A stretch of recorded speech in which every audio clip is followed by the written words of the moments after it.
Welcome to the Real Estate Espresso Podcast, your morning shot of what's new in the world of real estate investing. I'm your host, Victor Menashe. Today's another AMA episode, that is, Ask Me Anything. I love to answer your questions, and if you have a question you think is going to be of broad interest, send it in. I'll answer it live on the air. Send your questions to victor@victorjm.com. That's victor@victorjm.com. This question comes from Tom Blake, and he says, first things first, your podcast is fantastic.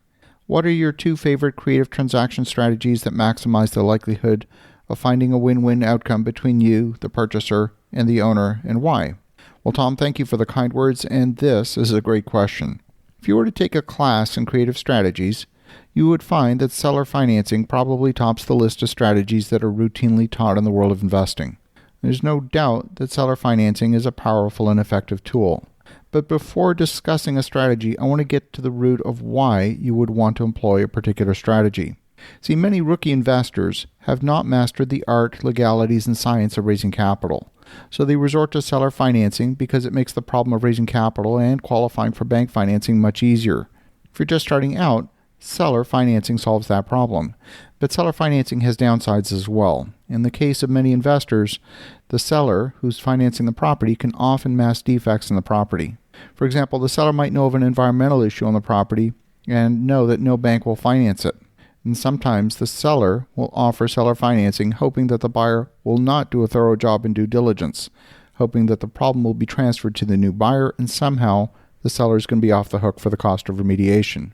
The unsuspecting buyer doesn't complete their Phase 1 and Phase 2 environmental studies because the bank isn't demanding it, and lo and behold, they've bought a problem. Yes, these situations do exist in real life, and you need to be careful. See, if a creative strategy happens to save us the effort of raising capital, well, that's great, but it's not a major factor in our decision-making. We're not scared of raising money, and so we'll do it. But if it saves us some effort, then maybe we'll take that shortcut. When we look to get creative, it's because we're looking to solve a problem specifically in the area of risk. Imagine for a moment that a seller has a property that's worth $3,000 an acre as agricultural land, but it could be worth $150,000 an acre as development land. Today, that land is only worth $3,000 an acre and everybody knows it. The land could be worth more if it's rezoned. This is where we start to talk about the chicken and the egg paradox. Now, the usual version goes something like, which came first, the chicken or the egg? But in my version, I'm not hung up on that question. I'm more interested in the price that you would pay if you were to buy a chicken or an egg. See, when you go to the farmer and you buy an egg, you expect to pay a few cents for that egg.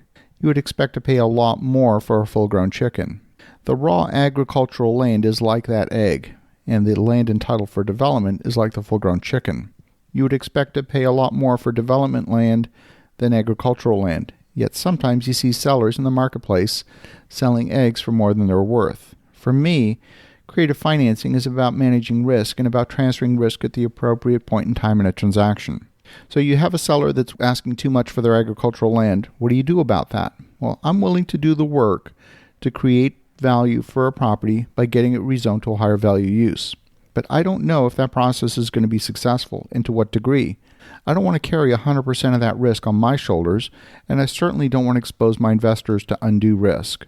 So in those circumstances, I'll write a contract with the seller that's conditional upon getting site plan approval for a proposed project. The purchase price and the timing of the transaction will be indexed directly to the value that's created. So let's say, for example, the farm has a minimum lot size of 40 acres, and you're only allowed a single dwelling on that property. Its value is constrained by what you can do on the property. But let's say I'm able to get the property rezoned into 2-acre lots. Now I can put 20 houses on those 40 acres. The land is worth a lot more. Maybe I can get the land rezoned for 1/4-acre lots. Now I can put 160 houses on those 40 acres. The land is worth a whole lot more. I'm willing to pay more to the seller for the higher density, but we won't know the actual sale price until the entitled density is known. I'm basically asking the seller to carry the risk of the property through the entitlement period. I'm willing to do the work, and if we're successful in getting the density we all want, then the seller is going to get rewarded handsomely with a much higher price because of the value that we created together through that entitlement process. What I've outlined here is an example of the types of things that we do when we're looking to get creative, but it's because we're trying to solve a specific problem. See, Tom, this is a really great question. But when we're talking creative strategies, there is not a cookie-cutter formula. We think about how to solve a problem specifically involving risk and the appropriate timing for the transfer of risk from the seller to the buyer.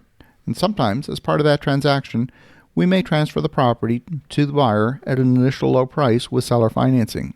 And that's just icing on the cake, but the big payday for the seller comes into play when the value is actually known. So as you can see, these strategies can sometimes be used in combination. Thank you again, Tom. This is a fabulous question. This is the Real Estate Espresso Podcast. I'm your host, Victor Menashe, and as you think about that, have an awesome rest of your day. Go make some great things happen. We'll talk to you again tomorrow.